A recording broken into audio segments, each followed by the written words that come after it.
Good morning, students. Today we will discuss about the question answers of this chapter, The Sound in the Evening.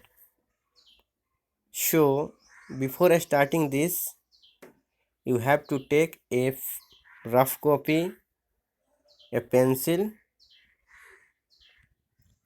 and write according to me. It means आज हम इस chapter का question answer के बारे में चर्चा करेंगे। इससे पहले आपको एक कॉपी ले लेना है, पेंसिल ले लेना है और इसको रफ करके कर लेना है अभी, और फिर फेयर कर लेना है एक अच्छे से फेयर कॉपी में। जैसे ही लॉकडाउन के बाद हमारा स्कूल खुलता है तो सारे फेयर कॉपी मैं चेक कर दूंगा, राइट। चलिए देखते हैं इसका question answer.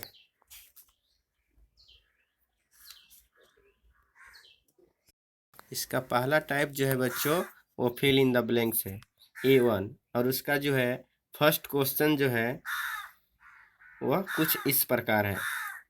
First question, the poem is about dash dash that can be heard in the.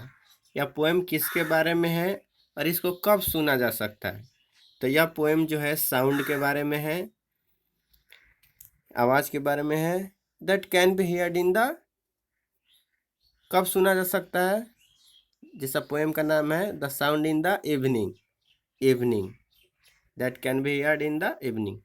Second question है, the clock makes a noise. घड़ी कैसा आवाज़ बनाता है?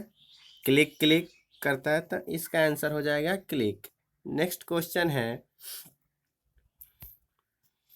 The speaker can hear dash dash upon the top floor. Speaker जो है जो इस सारी कहानी को कह रहा है पोएम के बारे में, वो ऊपरी फ्लोर पे क्या सुनता है? तो ऊपरी फ्लोर पे क्या सुनता है? इसका आंसर हो जाएगा फुट स्टेप्स, पैरों की आहट। जब ऊपर से छत पे लोग चल रहे होते हैं तो पैरों का आहट सुनता है। फिर नेक्स्ट क्वेश्चन है 4 number, the speaker also hears her father's dash dash. Speaker जो है अपने पिता का क्या सुनती है? तो लाफ, किसी जोक पे जब उसके पिताजी हंस रहे होते हैं तो ये स्पीकर सुनती है। नेक्स्ट टाइप है A2, आंसर दिस क्वेश्चंस। इन सारे प्रश्नों को उत्तर देना है। तो पहला क्वेश्चन है, how does the speaker know that guest have arrived and that dinner is ready. कैसे स्पीकर इस बात को जानती है कि मेहमान आ चुके हैं और डिनर जो है तैयार है? ऐसा कौन सा लाइन इस को एक्सप्लेन करता है, डिस्कस करता है कि स्पीकर पहुंच चुके हैं और डिनर भी रेडी है? तो इसका आंसर हो जाएगा, the ring of the bell is suggesting the arrival of the guest and the clashing of dishes tells to the speaker that the dinner is ready. यानी जैसे ही डोर बेल बजता है, घंटी बजती है, तो इससे पता चलता है कि गेस्ट लोग, मेहमान लोग आ चुके हैं। यह क्या सजेस्ट कर रहा है? Arrival of the guest. और जब थालियों की आवाज़ सुनते हैं, क्लैशिंग होती है, बर्तनों की आवाज़ सुनाई देती है, तो इससे पता चलता है कि खाना भी, डिनर भी रेडी है। नेक्स्ट क्वेश्चन है, when does the speaker stop hearing any sound. Speaker जो है कब आवाज़ों को सुनना बंद करती है? कब ऐसा समय आता है कि वो कोई भी साउंड नहीं सुनती है? इसका आंसर हो जाएगा, the speaker stop hearing any sound when she goes to sleep. जब वह सो जाती है तो उसके बाद कोई आवाज़ नहीं सुनती है। अब ये third number questions, list the different sounds mention in the poem. इस पोएम में ऐसे कितने डिफरेंट साउंड का मेंशन किया गया है उसका लिस्ट बनाना है। तो स्टूडेंट, हम लोगों ने बहुत सारे साउंड के बारे में पढ़ा। जैसे इसका आंसर हो जाएगा क्लिक ऑफ क्लॉक, घड़ियों का tick tick, pick of the mouse, mouse का कुतरने की आवाज़, फुट स्टेप ऑफ पीपल्स, लोगों की पैरों की आहट, creak of the boards, creak of the chairs, fluttering murmurs, ringing of the bell, laughing sound, clashing of dishes, babble of voices, mewing of cats, hooting of owls, and some weird sounds are mentioned in the poem। और कुछ अजीब तरह की sounds जो है इस poem में mention किया गया। टाइप 3, थिंक एंड आंसर, सोचो और आंसर दो। तो फर्स्ट क्वेश्चन है, is the speaker a child और a grown up, give reason for your answer. क्या जो स्पीकर है, नरेटर है, इस पोएम को कहने वाली, इस कहानी को कहने वाली है, वो एक बच्ची है या फिर एक बड़ी है? इसके बारे में आपको तर्क देना है, सोचना है कि वह एक बच्ची है या फिर एक मतलब एजेड है, बड़ी है। कि कैसे पता चलेगा? किस लाइन से हमें यह पता चलता है कि वह बच्ची है कि मतलब जवान है? तो इसका आंसर हो जाएगा, the speaker is child because the creak in the boards and creak of the chair suggest the classroom of school. The speaker is child, speaker क्या है? अभी बच्ची है। क्यों?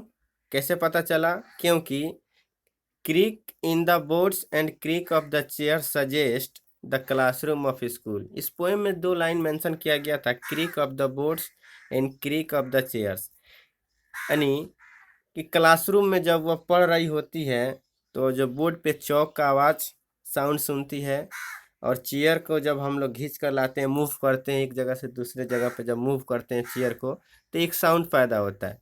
तो ये सारे साउंड वो कहाँ सुनती है? थे स्कूल में।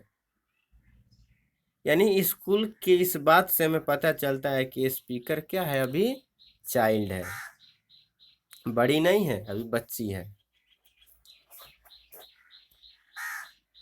इसको आप लोग लिख लेंगे अपने फेयर कॉपी में, फिर मैं चेक करूंगा जैसे ही खुलेगा लॉकडाउन, सबकी फेयर कॉपी चेक करूंगा। नेक्स्ट क्वेश्चन है थिंक एंड आंसर का 2 नंबर। The speaker talks of the creak of the board and the creak of the chairs, what sound do this word make you think of, how are the sound different.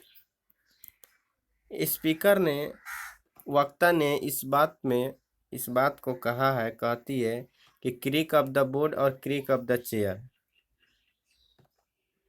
In sound के बारे में आप क्या सोचते हैं? दोनों का pronunciation same है, creak creek, but spelling is different, spelling में थोड़ा अंतर है। क्या दोनों अलग अलग है? अगर है तो कैसे है? इसी चीज़ को हमको डिस्कस करना है कि दोनों वर्ड जो है एक दूसरे से डिफरेंट अगर है तो कैसे है। देखिए इसका आंसर हो जाएगा, इसका आंसर होगा बच्चों,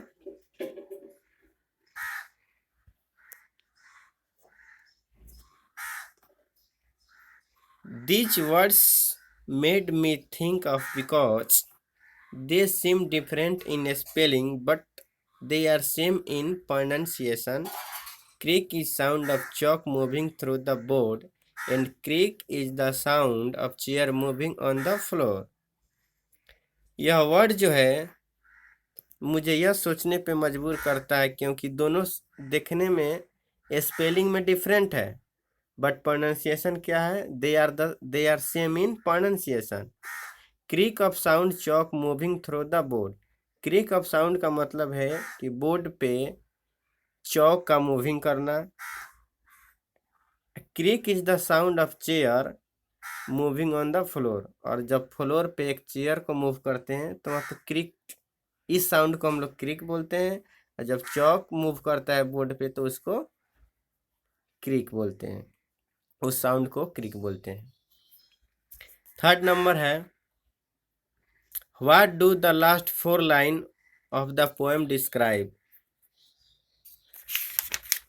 अंत का वह जो 4 लाइन आपने देखा, till the moon through the slats of my window blind rains and the world of my eyes and my ear smells like steam as I find my pillow the world of my dream. यह line जो है last का, यह क्या mention करता है, किसके बारे में वर्णन करता है? तो सुनेंगे ध्यान से। The last 4 line of the poem describe that the speaker is listening the sounds until the moon of the night come and she felt asleep। यह अंतिम की पंक्ति जो है इस बारे में वर्णन करती है कि जब तक चांद बाहर निकल नहीं आता है, यानी चांद कब बाहर निकलता है आप फील कर सकते हैं, जब आदमी सोने जाता है, सोने के वक्त चांद बाहर आता है। जब तक चांद बाहर नहीं आ जाता है, जब तक यह सो नहीं जाती है,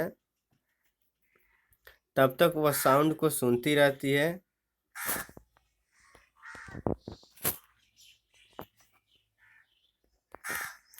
तब तक वह साउंड को सुनती रहती है,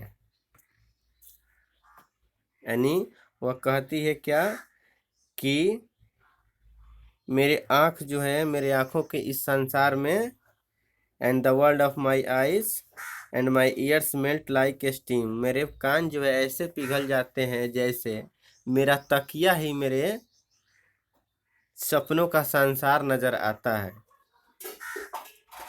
तो लास्ट के 4 लाइन में पोएम ने इसी के बारे में वर्णन की है कि the last 4 line of the poem, answer देखेंगे, the last 4 line of the poem describes that the speaker is listening the sounds until the moon of the night कम।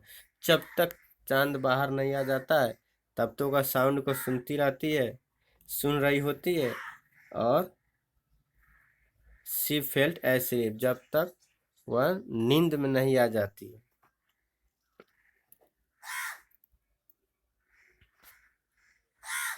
इस तरह से बच्चों मेरा इस इंग्लिश लिटरेचर बुक का फर्स्ट चैप्टर कंप्लीट हुआ। इसको आप लोग अच्छे से फेयर कॉपी में नोट कर लेंगे अपने नोटबुक में। जैसे ही स्कूल ओपन होगा तो हम लोग फर्स्ट ऑफ ऑल आपका फेयर कॉपी चेक करेंगे, फिर इसको आप लोग याद कर लेंगे, रिमेम्बर करके रखेंगे, सुनेंगे, इससे रिलेटेड टेस्ट लेंगे और देखेंगे कि इस लॉकडाउन के दौरान में आपने कितना मेहनत की है, आपकी क्या क्या भूमिका है, आपका क्या महत्वाकांक्षी है इस लॉकडाउन की अपेक्षा इस ऑनलाइन क्लासेज। जैसे इस स्कूल खुलता है तो ये आपके एक्टिविटी से सब पता चल जाएगा। इसलिए मैं एक बार और आप लोगों को एडवाइस देना चाहूँगा कि आप अपना फेयर कॉपी बना लें, याद कर लें। अगर कोई प्रॉब्लम हो तो कमेंट बॉक्स में ज़रूर लिखें। Thank you, have a nice day.